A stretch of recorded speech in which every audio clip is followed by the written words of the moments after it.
Olá, o programa Gente em Destaque da TV Câmara Jacareí conversa hoje com a cineasta Tatiana Baruel. Muito obrigada pela sua presença, por ter aceitado nosso convite. Obrigada, eu que agradeço.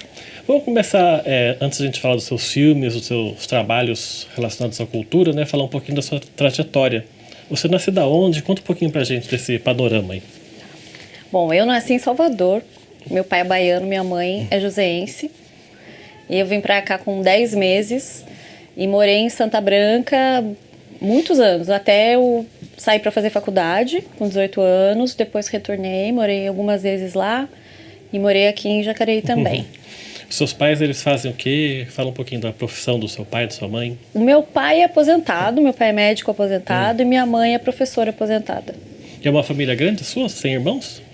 Tenho, da parte do primeiro casamento do meu pai, somos 4 filhos e do segundo tenho mais uma irmã. Então somos 5 ao todo.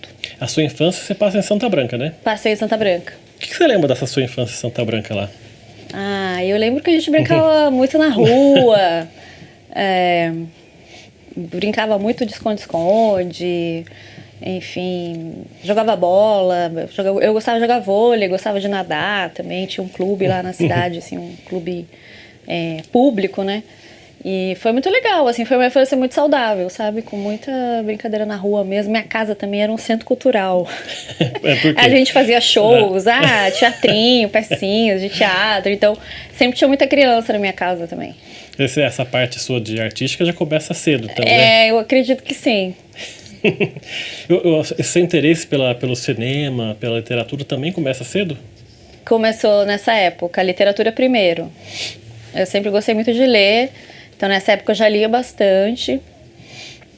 O gosto pelo cinema, acho que veio um pouquinho depois. Eu gostava de assistir filme, mas eu brincava muito nessa época, né? Então, eu comecei a assistir filme mesmo, acho que depois...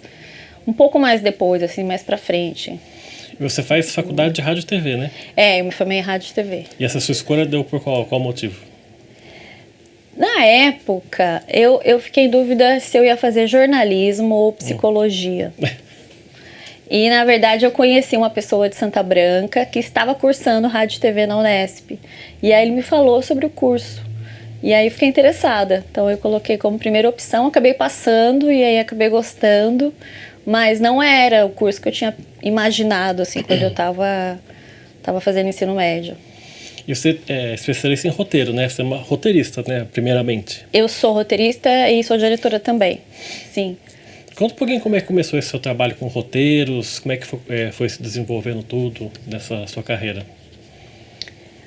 Bom, quando eu fazia faculdade, já sabia que eu queria trabalhar com cinema, né? E eu tentei trabalhar no início da minha carreira como diretora. E aí fui para São Paulo, morei um tempo lá, morei um tempo em Recife também, morei em Salvador. Mas eu não estava conseguindo, para mim não foi fácil acessar esse mundo do cinema. E aí eu resolvi começar como roteirista, porque roteirista, digamos assim, era um caminho que não dependia tanto de outras pessoas, porque geralmente para você fazer direção, você começa como assistente, né? E aí eu resolvi criar esse formato, esse caminho, né, de começar a escrever minhas histórias, e aí eu comecei a escrever, na verdade, livros. Eu já fazia alguns roteiros institucionais na época. Não, eu já tinha feito, sim. Eu já tinha feito roteiro de curta, um curta de ficção na época que eu morava em Salvador. Mas foi mais ou menos por aí, assim. Foi a opção que eu achei mais viável no momento. Começar como roteirista. Quando você falou que quis começar como diretora, né? Foi tentando e não deu certo.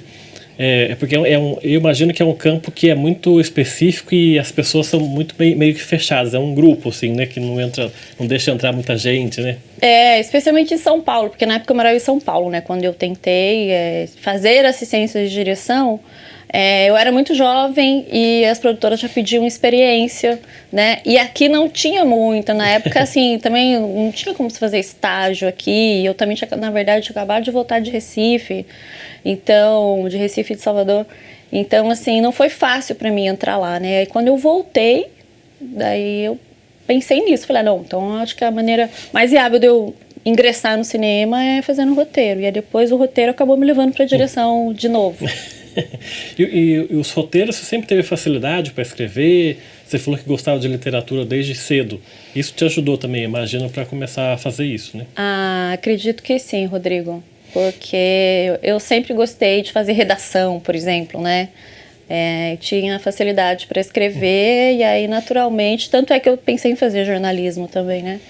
Aí acabei migrando para essa área do roteiro.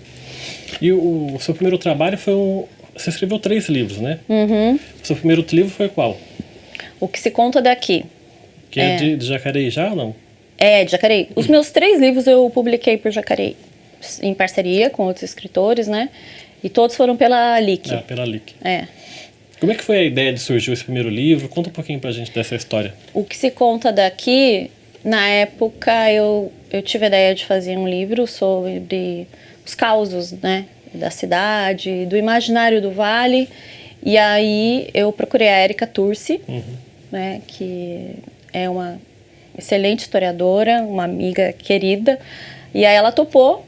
E aí a gente fez essa parceria. Então fizemos, a Érica é responsável pela pesquisa, eu escrevi o texto, nós somos autoras, né? Escrevemos juntas, na verdade. O texto é meu, mas a Érica o tempo todo ali trabalhou também, revisando, né? Opinando, e a pesquisa do livro dela. Então a gente divide a autoria desse livro. Esse primeiro livro, né, o que você conta daqui, eu imagino que, assim, você falou que o trabalho da pesquisa é dela, mas de se ouvir também muita gente, né? Sim, ela coordenou a pesquisa, a gente ouviu muita gente. A gente gravou em áudio, né? Na época nós ouvimos muitas histórias de Jacareí e do Vale, porque temos histórias em comum, né? Então, algumas histórias acontecem em várias cidades, então, assim, com algumas variações. E aí, na época, a gente fez esse trabalho, e ela, como historiadora, coordenou, né, todo esse processo. A gente ouviu bastante gente. E especialmente com pessoas que vivenciaram a história, né? Não era assim de ouvir falar, era com pessoas que presenciaram ali, ou que sofreram aquela história, né? Exatamente. E, assim, dá uma saudade porque algumas pessoas faleceram, né? E, inclusive a Casa de Causas também, que é uma série que eu fiz, né, que eu dirigi aqui em Jacareí, pela LIC de Jacareí, com contadores do Vale, especialmente de Jacareí. Algumas pessoas já faleceram. Mas é importante que preserve a memória também dessas pessoas, né? E as famílias, eu imagino, que foram aí esse protagonismo que tiveram nessa história, ficam agradecidos porque alguém enxergou essas pessoas, né? Eu imagino que sim. Pra gente foi muito gratificante mesmo, porque são tesouros, né? E infelizmente, né, essas pessoas não ficam aqui para sempre. Então, na época, a gente já tinha, sabe, essa consciência, né, de que era importante registrar esses relatos, né, de um tempo que não existe mais, né, numa Jacareí mais, que ainda tinha uma conexão grande com o rural, né, o contato com a natureza. Muitas pessoas estavam vindo ainda da zona rural para morar na cidade. Era um mundo muito diferente, né, que não tinha telefone, não tinha internet, não tinha o máximo rádio, né. E o que levou você a querer fazer esse tema especificamente, de querer resgatar um pouco dessas histórias mais antigas? O que passou pela sua cabeça para poder montar tudo isso? Olha, até hoje eu não sei direito, mas assim, eu tenho um fascínio, possivelmente, acho que é isso, um encanto por essas histórias. E eu tenho essa preocupação também, né, como cineasta, como documentarista, né, de registrar de alguma forma, né, de deixar isso para as próximas gerações, né. E o segundo livro aí foi o Malassombros, né? Encantos e Malassombros de Jacareí, Esse foi com mais mãos.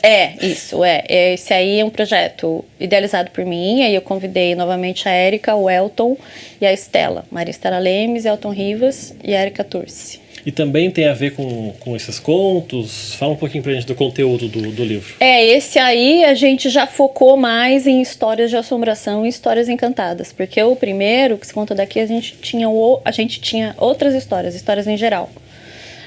Agora, esse já foi mais focado, né, tinha esse recorte, digamos, né, de histórias de assombração e histórias mais mágicas, assim, de encantamento, de fantasia. E é um livro que também tem muita ilustração, né? Tem. Feitas pelo Raico. Nossa, que é incrível. O Raico é ilustrador, artista plástico da cidade, né? Incrível.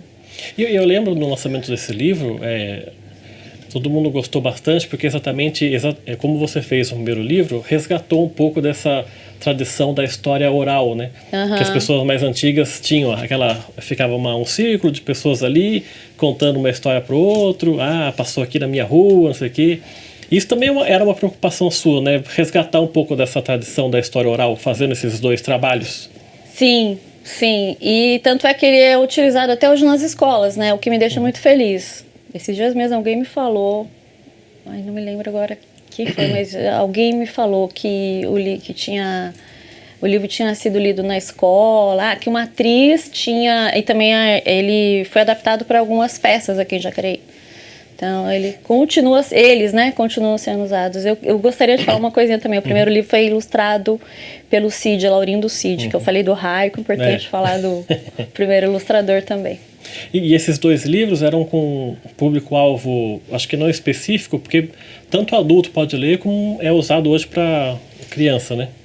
Na época a gente já tinha esse desejo, que ele fosse um livro, assim, na medida do possível, acessível para várias idades. Então, assim, o nosso foco eram estudantes do ensino fundamental 1 e 2.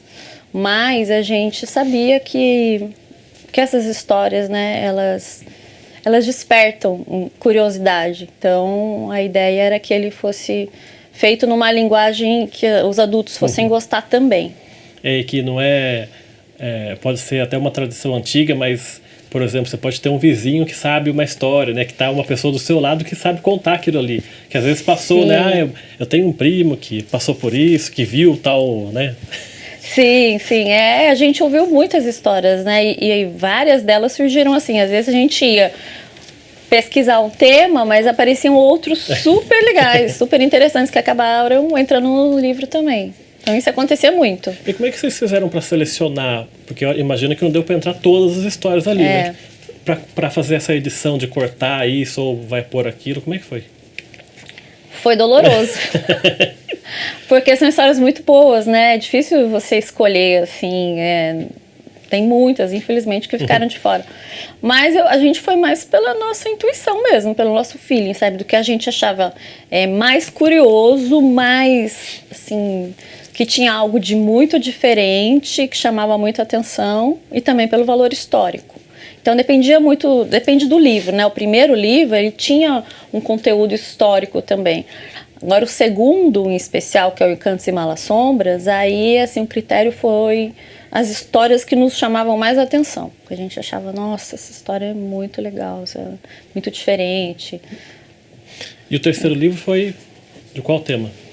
O terceiro livro foi uma parceria, na verdade, com a Andressa Capuzzi. É um livro que se chama Em Busca da Liberdade. Esse é um projeto dela, e aí ela me convidou. O conteúdo do livro é o que, mais ou menos, para a gente poder saber?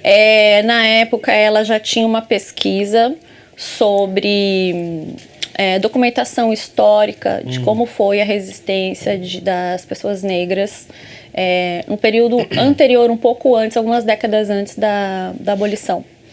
Então, ela tinha, então, assim, relatos de delegacia, de como que essas pessoas resistiam, né? E aí, inspirado nesse material, inspiradas, né, nós duas, a gente sentou para criar histórias. Então, elas têm um lastro histórico, mas em cima delas a gente criou esses contos. Então, sempre tem um fundamento histórico que está escrito lá. A parte histórica aconteceu, mas a gente teve a liberdade de criar algumas coisas, alguns personagens. Então, mas suas histórias são verídicas. São verídicas? São, quase todas. Teve um conto que eu escrevi, que aí, assim, a gente tem uma liberdade poética, mas, assim, os fatos mais importantes, os fatos históricos aconteceram. Você se lembra de alguma história desse livro especificamente que mais marcou você ali, de ter escrito ou de ter se inspirado para poder transportar para o livro ali? São muitas, né? Mas, assim, eu ficava muito impactada com o sofrimento mesmo, né?